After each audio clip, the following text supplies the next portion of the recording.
Let me tell you a story about a woman named Sarah. Sarah was in her late 20s, and on the outside, her life seemed fine. She had a job, a small apartment, and a few close friends. But on the inside, she felt completely lost. She was overwhelmed by self-doubt, constantly worrying about her future. What if I never achieve my dreams, she would think.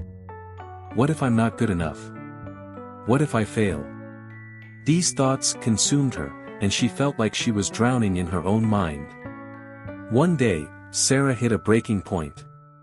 She had just received another rejection email for a job she really wanted. It felt like the final straw. She sat on her couch, staring at the walls, feeling like her life was falling apart. That's when she noticed something on her shelf, a beautiful, hand-painted vase her grandmother had given her years ago. It was one of her most treasured possessions. As she reached for it, her hand slipped. The vase fell to the floor and shattered into pieces. Sarah froze. It felt like a metaphor for her life, broken, beyond repair. She sat on the floor, staring at the pieces, tears streaming down her face. This is it, she thought. Everything is ruined. But then, something unexpected happened. Her phone rang. It was her grandmother. Sarah hesitated but answered. Through her tears, she told her grandmother what had happened, not just about the vase, but about how she felt like her life was falling apart. Her grandmother listened quietly, then said, "Sarah, do you remember how I got that vase?" Sarah shook her head, even though her grandmother couldn't see her. "It was a gift from a Japanese potter I met many years ago. He told me something I'll never forget. He said that when a piece of pottery breaks, they don't throw it away.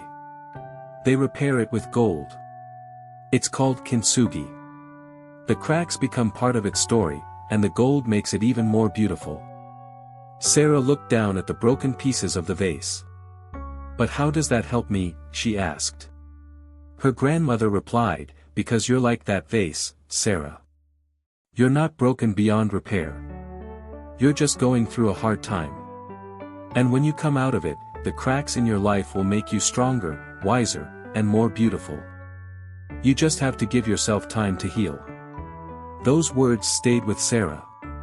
She decided to try something new. Instead of focusing on what was broken in her life, she started focusing on what she could learn from it. She began journaling, writing down her fears and her dreams. She started meditating, even if it was just for 5 minutes a day. And slowly, she began to see her struggles not as failures, but as opportunities to grow. Months later, Sarah found herself in a better place. She didn't have all the answers, and her life wasn't perfect. But she had learned to embrace the cracks in her journey. She even repaired the vase, using gold glue to put the pieces back together. It wasn't the same as before, it was different, unique, and even more beautiful. Sarah's story is a reminder that life doesn't have to be perfect to be meaningful. The cracks, the struggles, the moments of doubt, they're all part of your story. And just like the vase, you can repair yourself. You can turn your pain into strength, your fear into courage, and your brokenness into beauty. So, if you're feeling lost, overwhelmed, or stuck, remember Sarah's story. Remember that you're not broken beyond repair. You're just in the process of becoming something even more beautiful. Take it one step at a time. Be kind to yourself. And trust that, one day, you'll look back and see how far you've come. Here's my challenge to you, today, take one small step toward healing. It could be writing down your thoughts, talking to someone you trust, or simply taking a deep breath and reminding yourself that you're enough. Share your experience in the comments below, we'd love to hear your journey. And if this video inspired you, don't forget to like, subscribe, and hit the notification bell for more stories of hope and courage. Until next time, remember, your cracks are what make you beautiful. This is WisdomVerse, signing off. Keep going, and keep growing.